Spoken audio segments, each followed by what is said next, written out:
come on ngani. Ndouya ikoko ona chi.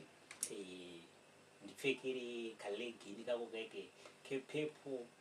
Unyazopedza kumarinita zvangu. Da unyazokudya nhasi zvokuti nhasi unotenda kuti mukanya makapenga. Okay, handouya ikoko. Rega ndingoona kuti chichi pandosvika.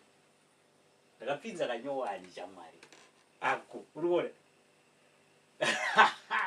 Pano kuti kudzicheka. Haidita kutodzi ameno. Ndaifana kutodzi Brian Macheka. Kozi handiri kudzicheka. Uchafana toti wasikana kuti apa toti singatombokudika. Toti tichida ngodya mari yako hatitombokuti. Ndoudzwa nechiko nemi. Aiwa. Chafa. Uri kana mukomana? Handina hangu asi saka advice unondipa ndeipi? Unondipa advice yei? Beta unyarare. Kozi zvatienda ndezvekuti ndichapedza ndisakuudze ndakaita madhiramu kana chii. Ndopedzera ndangonyarara. Kozi nini ndito ndikuenjoya newe ndikutokuchuna kuti honi. Ndatombokatika stupire injini ndimbonya injini kuti how far injini. Ndarwara nadzo injini idzi. Saunongochinjanisa zingaperi injini. Okay. Ngatitaure zvine musoro right. Haufusi kufunga kuhodha tihodhe mafrizidzi kana zvimwe zvinhu zvezviya timboita zvemari. Nditofunga kuti nenyaya nemusoro ine zvimafrizidzi kuita sei? Kuda kuti titaure nyaya dzese hausi kuda. Hai. Ndosingazvichinzika.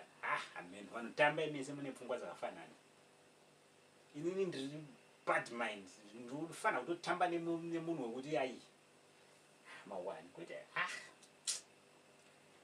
apa gayo kuti ndautoga unoroora kaipapa. Pane mwana akandibhilivhisa zvekuti aiwe. Rudozo rwakasazvambuka lomunyaka ipapa. What? Ndati tale nguwa tichiziwana indi handikufara kuwanewe pesa apa. Wakava haiwa wandikabvira zvipande kubva kudhara. Hai wewe.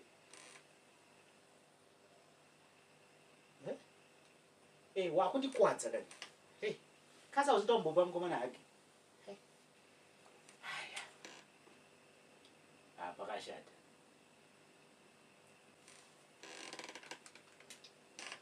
Urikuita siku. Unopenge. Sick man.